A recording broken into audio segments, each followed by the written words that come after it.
Shalom, jemaat yang dikasihi Tuhan. Selamat pagi. Kita akan bersama-sama mempersiapkan hati kita untuk mendengarkan firman Tuhan. Sebelum itu, mari kita bersama tundukkan kepala. Kita masuk dalam doa. Tuhan Bapa di surga, terima kasih untuk anugerah yang Kau berikan. Kami boleh beribadah sekalipun di masa pandemi, di tengah keterbatasan akses kepada gedung gereja ini. Kami bersyukur Engkaulah yang memanggil kami, Engkaulah yang menyediakan semua ini, sehingga kami boleh tetap mendengarkan kebenaran firman-Mu, bahkan pada setiap saat, termasuk saat-saat yang penuh dengan kesulitan seperti ini. Tuhan berkati juga pada pagi hari ini, kami boleh sungguh mengerti setiap apa yang diberitakan dan diajarkan dalam firman-Mu. Kami mohon pertolongan Roh-Mu yang kudus membuka pikiran dan hati kami, sehingga tidak ada satupun kebenaran firman-Mu yang lewat begitu saja, melainkan setiap prinsip, setiap pelajaran boleh sungguh memberkati dan memperlengkapi kami untuk lebih serupa dengan Tuhan Yesus Kristus. Dengar doa kami, dalam nama Tuhan Yesus kami berdoa. Amin. Saudara, kita akan bersama-sama pada saat ini melihat dari Efesus 5 ayat 15 dan 16. Efesus 5 ayat 15 dan 16, firman Tuhan berkata, "Karena itu perhatikanlah dengan seksama bagaimana kamu hidup. Jangan seperti orang bebal, tetapi seperti orang arif. Dan pergunakanlah waktu yang ada, karena hari-hari ini adalah jahat." Bapak Ibu Saudara yang terkasih, berapa lama perhatian manusia pada umumnya ketika menonton TV, YouTube, atau apa saja? Baik itu di TV tradisional, ataupun itu di HP. Berapa lama perhatian manusia? Perusahaan-perusahaan besar mengeluarkan jutaan dolar untuk mencari jawabannya. Berapa panjang daya tahan perhatian manusia?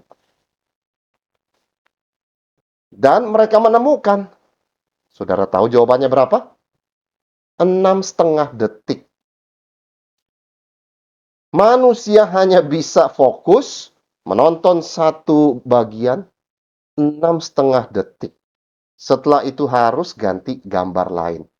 Maka saya heran kadang-kadang menonton iklan ya, baik itu di HP atau di TV, kok cepat sekali gerakannya.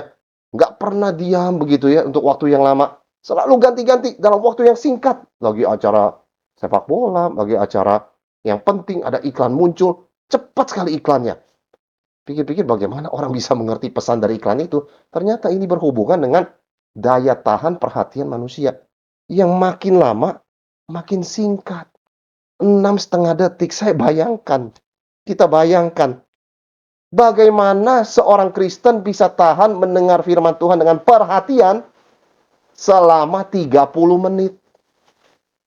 Sedangkan kalau kita hidup di zaman sekarang ini, hidup dengan budaya seperti ini yang serba digital, daya tahan perhatian hanya 6,5 detik. Bagaimana mungkin seseorang bisa memperhatikan firman Tuhan selama 30 menit? Atau bahkan kurang dari itu. Setiap hari kita banyak mendapatkan WA. Dan tidak semua WA itu sempat kita baca. Ketika kita bangun tidur, membuka WA, bisa ada 30 pesan. Sebelum kita tidur, kita lihat lagi WA, masih ada 10 pesan belum kita balas. Ada seorang yang kepadanya saya WA kira-kira 5 hari yang lalu. Dia baru membalas dan berkata, "Pak, mohon maaf. Ada 60 WA di atas WA Bapak. Saya sekarang satu-satu saya balas, baru ketemu WA Bapak. Mohon maaf sekali." Bapak, Ibu, Saudara sekalian, kita hidup di zaman yang sangat penuh tantangan untuk kita fokus dan perhatian. Begitu sulitnya kita fokus dan perhatian sampai kita bisa lupa hal-hal yang sangat penting. Misalnya, ulang tahun keluarga kita. Anniversary kita pun kita bisa lupa. Jangankan anniversary orang lain. Dan ada banyak hal yang menuntut kita sehingga kita tidak bisa sungguh-sungguh berlama-lama memperhatikan yang paling penting. Yaitu apa? Hidup kita sendiri. Apa yang firman Tuhan katakan? Karena itu, ayat 15 tadi, karena itu perhatikanlah dengan seksama bagaimana kamu hidup. Janganlah seperti orang bebal, tetapi seperti orang arif. Jadi firman Tuhan simple. Memanggil kita, memerintahkan kita untuk pay attention. Memperhatikan. Memperhatikan apa? Hidup kita sendiri. Itu pun kita belum tentu ada waktu. Ketika firman Tuhan memerintahkan kepada kita, perhatikanlah dengan seksama. Kata seksama ini satu sisi berarti hati-hati, careful, teliti. Tapi di dalam bahasa aslinya, kata tersebut juga bisa diterjemahkan rajin. Teliti dengan rajin itu tidak bisa dipisahkan. Orang yang rajin baca Alkitab akan teliti membacanya. Orang yang tidak teliti membaca Alkitab karena dia tidak rajin membacanya. Orang yang rajin dengar firman Tuhan pasti akan mendengar dan memperhatikan lebih teliti. Orang yang tidak rajin mendengar firman juga tidak akan lebih teliti mendengarkannya. Apalagi menilai ajaran-ajaran yang beredar di sosial media dan YouTube sana. Kenapa firman Tuhan memerintahkan supaya kita memperhatikan hidup kita? Karena Tuhan mengasihi kita. Dia tahu dunia tempat kita hidup, dunia ini penuh dengan bahaya, penuh dengan jebakan. Jadi watch, ya. Watch, perhatikan, waspada, hati-hati. Bagaimana kamu jalan? Itu bahasa aslinya. Kamu hidup itu artinya kamu jalan. Jadi kalau kita jalan di jalanan yang tidak rata, kita harus perhatikan mana ada aspal, mana yang tanah liat, mana yang lubang, mana yang baik begitu jalannya. Perhatikan bagaimana kamu berjalan. Dan Alkitab menyatakan bahwa hidup kita ini sebuah peperangan rohani. Ketika seseorang tentara masuk ke medan perang, dia tentu tidak berjalan seperti orang masuk ke dalam mall dengan santai, berjalan kiri, kanan, melihat-lihat. Tentu tidak. Dia harus berjalan dengan sangat hati-hati, membungkuk sedikit, sangat senyap, memperhatikan setiap langkah. Jangan sampai ketika dia injak itu ternyata ranjau. Bukan hanya dia mati, tapi teman-teman di belakangnya pun ikut mati. Dan menyatakan posisi mereka kepada musuh. Akhirnya semua bisa menjadi korban. Jadi bicara pun harus kecil suaranya. Seperti itu bayangannya. Bapak, Ibu, Saudara sekalian. Bagaimana kita mesti memperhatikan cara kita hidup. Karena dunia ini adalah tempat yang tidak aman. Tempat yang berbahaya. Medan peperangan rohani. Demikian pula dengan kehidupan rohani kita. Alkitab berkata, lawanmu si iblis. Menaruh jebakan, menaruh umpan untuk menyetop kita supaya kita terjebak. Karena itu, jelas firman Tuhan mengatakan, yang kamu harus perhatikan your own life. Hidupmu. Gimana ya saya hidup? Cara kamu berjalan, maksudnya kegiatan kamu sehari-hari. Tanya, apakah sudah sesuai dengan kehendak Tuhan?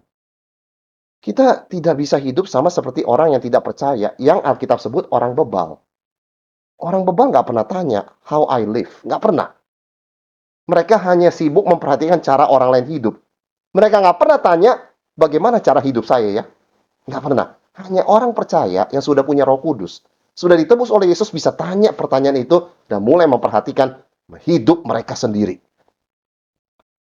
Karena orang-orang tidak percaya nggak ada konsep peperangan rohani, nggak ada konsep iblis, semua kawan. Jadi mereka tidak bisa bedakan kawan dari lawan. Ini berbahaya. Mereka menganggap dunia ini rumah mereka, tetapi tidak demikian dengan kita. Kita harus memperhatikan sebagai orang Kristen bagaimana cara hidup kita. Jangan seperti mereka. Disebutnya orang yang tidak mengenal Tuhan, orang bebal, orang yang tidak mengenal tentang Tuhan Yesus dan realita kehidupan ini. Itu sebabnya firman Tuhan mengatakan, perhatikanlah dengan seksama bagaimana kamu hidup. Artinya, rajin-rajinlah mengecek dengan pertanyaan. Saya hidup berjalan selama ini seperti apa? Rajin-rajin seperti kita rajin-rajin cek WA kita. Ada orang lagi ibadah, dia rajin sekali cek WA-nya. Dia balas waktu ibadah. Seperti itulah kita perlu memeriksa hidup kita. Rajin, sering tanya, ya, how I live. Minggu ini bagaimana? Hari ini bagaimana? Itu bijaksana, kata firman Tuhan. Nah, bagaimana kita bisa memperhatikan cara hidup kita dengan seksama. Yang pertama, gunakan waktu dengan bijaksana. Ini masalah time.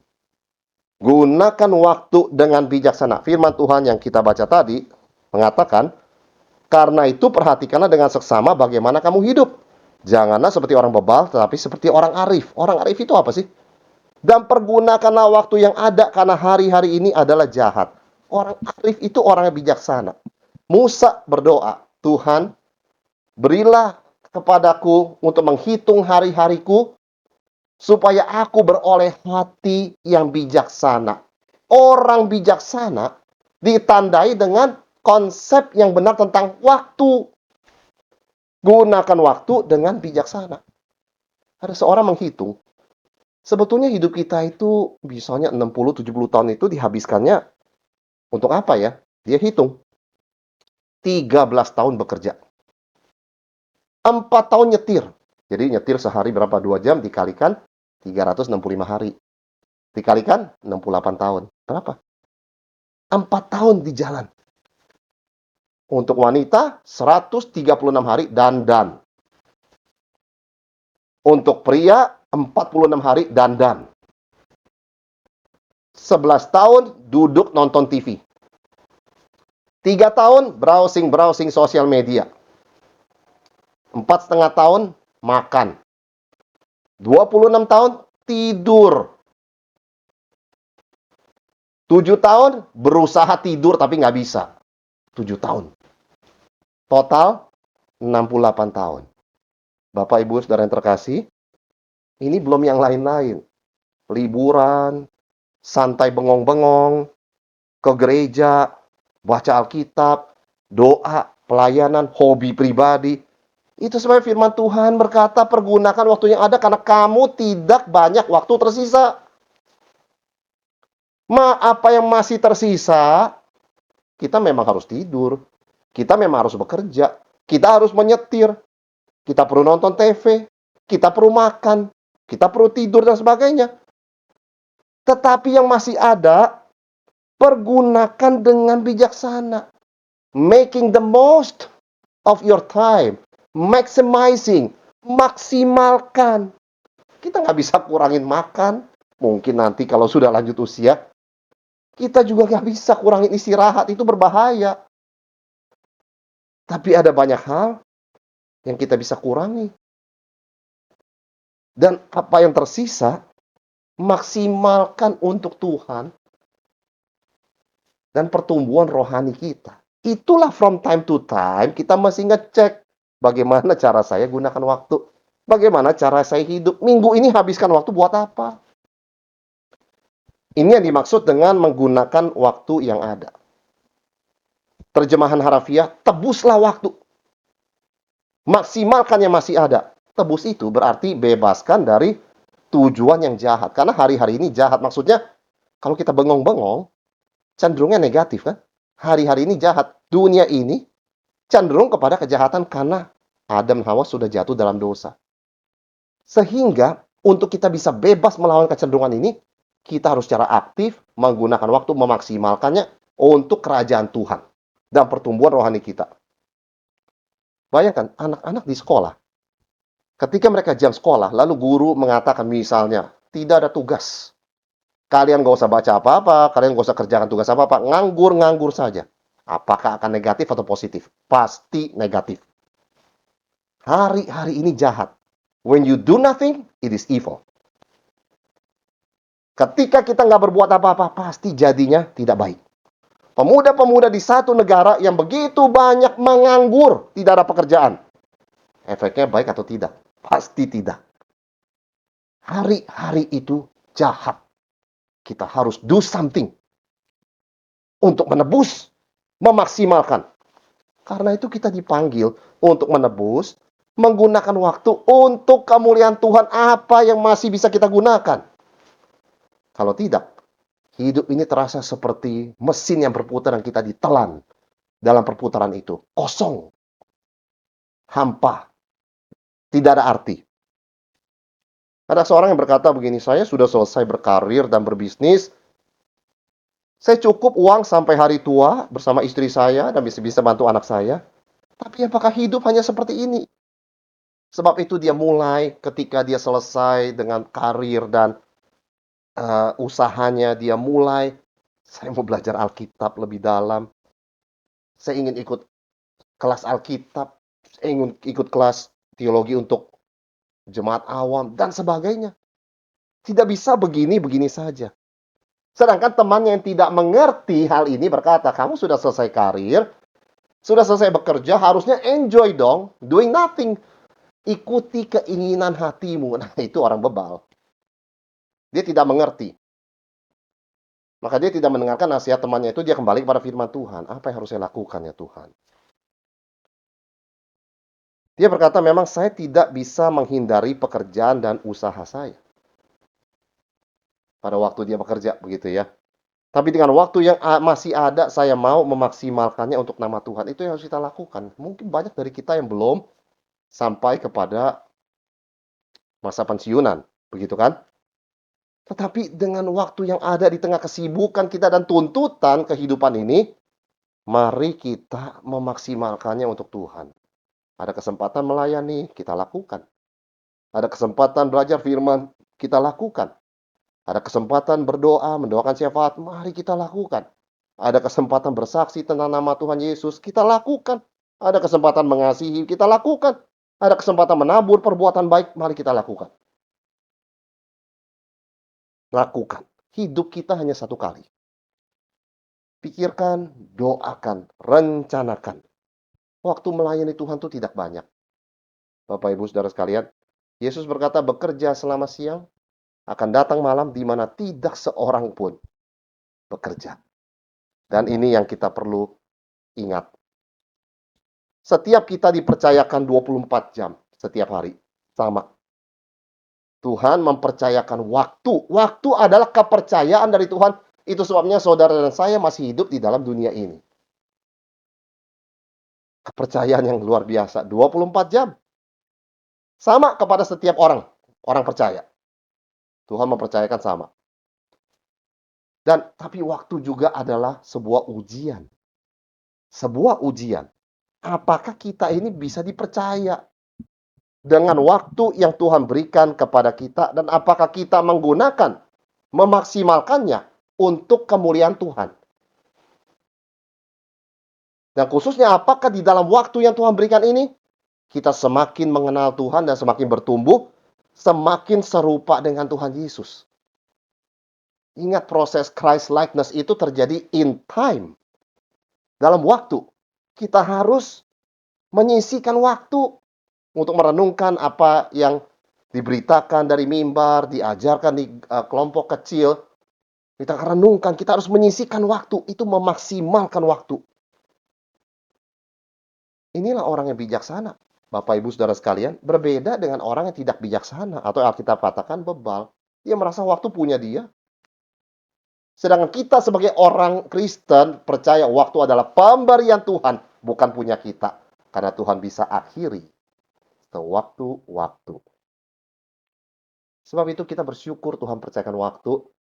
Kita mau maksimalkan untuk Dia. Kita mau gunakan untuk kemuliaan Dia. Kita mau menebus waktu. Kita tidak mau seperti orang bebal. Kita selalu melihat waktu sebagai kepercayaan anugerah dari Tuhan. Dan kita mau membuktikan Tuhan, saya bisa dipercaya. Menggunakan waktu dengan most maksimal untuk kemuliaan Tuhan. Di tengah segala kesibukan dan tuntutan saya. Pekerjaan, keluarga, kesehatan, dan sebagainya. Itu yang pertama. Orang yang memperhatikan cara hidupnya, memperhatikan bagaimana dia menggunakan waktu. Yang kedua, mengerti kehendak Tuhan. Dalam Efesus 5 ayat 17 dikatakan, sebab itu janganlah kamu bodoh, tetapi usahakanlah supaya kamu mengerti kehendak Tuhan. Kembali disebutkan, orang bijaksana dan orang bodoh. Tadi dalam penggunaan waktu. Yang bodoh berkata, waktu milik saya, suka-suka saya. Yang bijaksana berkata, waktu pemberian Tuhan, kita harus bertanggung jawab, memaksimalkan untuk Tuhan. Demikian pula di sini, Yang bodoh berkata, hidup ikuti kehendak saya. Yang bijaksana berusaha mengerti kehendak Tuhan. Kontrasnya sangat jelas. Semua manusia hidup dengan kehendaknya sendiri. Kalau kita masuk restoran, orang bertanya pada kita, apa yang kamu mau makan? Orang menawarkan segala produk, apa yang kita suka, yang kita mau. Memang dunia ini mengajarkan kepada kita untuk hidup sesuai keinginan kita. Kita selalu ditanya, apakah kualitas makanan sudah sesuai keinginanmu? Kalau belum, apa yang bisa ditingkatkan? Jadi memang dunia demikian. Maka kita, Paulus katakan, harus hati-hati. Cara hidup kita harus sebaliknya. Karena di dunia memang sudah seperti itu, dok. Karena itu sebagai orang Kristen dalam kerohanian, kita harus sebaliknya. Bukan tanya, saya sukanya apa? Saya senangnya gereja seperti apa? Tuhan, maunya saya pelayanan seperti apa? Tuhan, maunya saya di gereja sebagai apa? Seperti apa? Tuhan maunya saya itu mengerjakan apa? Kehendak Tuhan itulah yang penting kita harus cari. Dan kata kehendak Tuhan memang bukan sesuatu yang asing dalam hidup banyak orang ya, tetapi sayangnya saya katakan, kata kehendak Tuhan ini sekedar bersifat musiman. Kalau cari jodoh, baru tanya kehendak Tuhan. Kalau mau cari kerjaan, baru ngomong kehendak Tuhan. Kalau mau cari jurusan kuliah, baru bicara kehendak Tuhan. Kalau mau lakukan perubahan besar, berdagang ke satu kota mana, baru tanya kehendak Tuhan. Jadi dengan kata lain, bertanyanya sekali-sekali tentang kehendak Tuhan. Jadi orang menganggap kehendak Tuhan itu penting ketika mereka akan mengambil keputusan yang besar. Sekolah di mana, menikah dengan siapa. Memang semua pertanyaan itu penting dan mencari kehendak Tuhan itu penting. Tapi pengertian kehendak Tuhan seperti itu sangat sempit. Karena berarti fokusnya saya. Masih saya. Saya mau begini, Tuhan kehendaknya gimana? Saya mau begitu, kehendak Tuhan bagaimana? Pertama-tama ketika kita dikatakan oleh firman, usahakan mengerti kehendak Tuhan, kita mengerti Tuhan. Itu number one. Baru setelah itu, baru kita tanya, saya mesti bagaimana? Nah, itu kehendak Tuhan itu besar, nggak bisa disempitkan dalam, saya mau nikah sama siapa ya? Saya ke kota mana ya? Saya ambil jurusan apa ya? Belum, itu nanti. Yang disebut dengan kehendak Tuhan itu, kalau kita baca surat Efesus secara keseluruhan, itu something big. Kita itu adalah di dalamnya, bagian di dalamnya. Jadi, kehendak Tuhan itu big. Kita bagian kecil dalam kehendak Tuhan ini. Jangan terbalik ya. Hidup saya big, kehendak Tuhan sebagian kecil. Kalau saya perlu, saya tanya. Kalau udah nggak perlu, saya nggak tanya kehendak Tuhan lagi. Bukan begitu firman Tuhan katakan. Orang bijaksana selalu berusaha mengerti kehendak Tuhan. Sehingga apa sih kehendak Tuhan sebetulnya? Saudara, tadi kita sudah baca bagaimana orang bijaksana dikontraskan dengan orang bodoh. Bicara soal kehendak Tuhan, itu adalah orang yang bijaksana. Dan apa Yesus katakan? Siapa orang bijaksana? Orang bijaksana adalah orang yang mendengarkan firman Tuhan dan melakukannya. Dia seperti orang yang membangun rumahnya di atas batu. Ketika angin datang, badai datang, rumah itu tetap berdiri, tidak roboh. Itu bijaksana. Siapa sih bijaksana? Pelaku firman. Sebaliknya, kalau cuma mendengar, Yesus berkata, dia seperti orang yang membangun rumahnya di atas pasir. Ketika angin dan badai datang, rumah itu roboh, hebatlah kerusakannya. Nothing sisanya. Jadi mencari kehendak Tuhan itu, menjadi bijaksana itu, simple. Tidak tunggu nanti kita mau pilih jurusan baru tanya, cari jodoh baru tanya, dagang apa baru tanya. Dengar firman Tuhan, do it. Lakukan. Setelah Yesus bicara panjang lebar tentang perumpamaan orang Samaria, dia tanya satu pertanyaan. Menurut kamu siapakah sesama manusia bagi orang yang dipukuli tadi? Orang yang menunjukkan kemurahan. Pergi dan perbuatlah demikian. Go and do it. Itu pelaku firman. Itu bijaksana. Bijaksana nggak cuma mendengar, tapi dia pelaku firman. Itu artinya Paulus katakan, usahakan dirimu mengerti kehendak Tuhan. Ada seorang tua naik pesawat terbang, dia mesti naik pesawat kecil itu karena pergi ke rumah sakit ya, dia punya masalah kesehatan.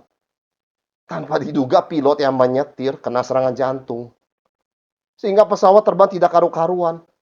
Orang tua ini yang sedang badannya kurang sehat terpaksa menggantikan memegang kemudi pesawat. Tidak jauh dari situ ada satu pesawat juga, ada 2 orang di dalamnya. Mereka berkomunikasi secara radio. Dia berikan instruksi kepada orang tua yang tidak tahu apa-apa soal menerbangkan pesawat ini. Naik, turun, kiri, kanan, semuanya diikuti. Sampai waktu yang paling genting, pendaratan di gunung, ambulans dipanggil, Blambir itu, firefighters itu, pemadam kebakaran dipanggil semua. Mendarat akhirnya di rumput. Selamat. Dia mendarat dengan selamat. Pilot tadi yang kena serangan jantung juga tertolong. Kenapa orang tua yang tidak ada pengalaman menerbangkan pesawat ini bisa pada akhirnya menerbangkan dengan selamat? Karena dia melakukan setiap instruksi yang dibisikkan kepadanya. Naik, naik, climbing. Turun, turun. Kiri, kiri. Kanan, kanan. Dia ikuti semua. Kalau kita mengikuti dan melakukan setiap firman Tuhan, Bapak Ibu Saudara sekalian, kita mengerti apa itu kehendak Tuhan. Sehingga ketika kita sampai kepada keputusan menikah dengan siapa, mengambil pekerjaan apa, Tuhan juga menyingkapkannya kepada kita. Karena memang kita dekat dengan Dia, kita sungguh bukan hanya mendengar firman-Nya, kita menghormati Dia, kita melakukannya. Kalau kita melakukan hal yang sama terhadap setiap firman Tuhan yang kita baca dan dengar, hidup kita pasti berubah. Dan kita akan lebih menjadi orang yang memperhatikan dengan seksama bagaimana kita hidup. Ada 2 hal yang firman Tuhan katakan kita harus tanya, sering-sering rajin-rajin ngecek dan tanya dan perhatikan. 1 soal time, waktu. Yang kedua soal the will of God, kehendak Tuhan. Setiap waktu kita boleh gunakan untuk melakukan kehendak Tuhan. Untuk melakukan firman Tuhan. Kita tahu Yesus berkata, waktuku belum sampai. Kok dia tahu waktunya belum sampai? Kenapa Yesus tahu timing semuanya? Karena dia melakukan kehendak Bapaknya. Maka dia tahu timing. Bapak Ibu Saudara sekalian, kalau kita mau menjadi orang yang bijaksana, menghitung hari-hari kita, menggunakan setiap kesempatan, memaksimalkan waktu, lakukan firman Tuhan. Kita tidak akan membuang waktu. Kembali kepada Yesus Kristus, sampai ketika dia mati di salib, dia berkata, waktunya sudah genap, kehendak Bapa sudah digenapi, sudah selesai. Dari salib kita bisa melihat 2 hal yang sangat indah. Timing. Yang kedua, kehendak Tuhan. Dan inilah 2 hal yang Paulus mau kita perhatikan dalam hidup kita. Bagaimana cara kita gunakan waktu? Apakah kita sudah maksimalkan untuk Tuhan? Apakah kita ingat melakukan firman Tuhan? Mencari kehendak Tuhan? 2 pertanyaan ini kalau kita bisa jawab dan rajin-rajin tanya, kita sedang hidup sebagai orang yang bijaksana. Dan Tuhan memberkati orang yang melakukan firman-Nya. Yang membangun rumahnya di atas batu, dia tidak akan roboh apapun yang terjadi. Mari bersama kita tundukkan kepala, kita masuk dalam doa. Bapa kami di surga, terima kasih untuk kesempatan yang Tuhan berikan. Kami boleh belajar kebenaran firman-Mu. Kami boleh diingatkan untuk selalu bertanya ke dalam diri kami. Bagaimana kami hidup, ya Tuhan, di hadapan-Mu. Tolong kami untuk sungguh-sungguh memikirkan, merenungkan bagaimana kami boleh memaksimalkan waktu hidup kami ini untuk kemuliaan nama Tuhan. Kami tahu Tuhan kesibukan, tuntutan, ini dan itu tidak terhindarkan. Tapi biarlah kami jangan tenggelam dalam semua itu, melainkan selalu ingat, kami harus menebus waktu. Karena waktu adalah pemberian-Mu kepada kami, bukan milik kami. Dan tolong kami Tuhan untuk selalu peka apa yang Tuhan khotbahkan, beritakan melalui para pengkhotbah. Firmankan melalui setiap renungan yang kami baca setiap pagi. Beri kami kekuatan, kerinduan, ketaatan untuk melakukannya. Karena dengan itulah kami boleh sungguh hidup dalam kehendak Tuhan. Dan biarlah Tuhan, kami boleh sungguh menghidupi hidup ini, memaksimalkan waktu, beroleh hati yang bijaksana, Dan kami boleh sungguh menggenapi kehendak-Mu seumur hidup kami. Sehingga tidak ada bagian hidup kami yang tersia-sia dan terbuang. Semuanya untuk kemuliaan Kristus yang telah mati dan bangkit bagi kami. Tuhan dan Juru Selamat kami. Dalam nama Yesus kami berdoa. Amin.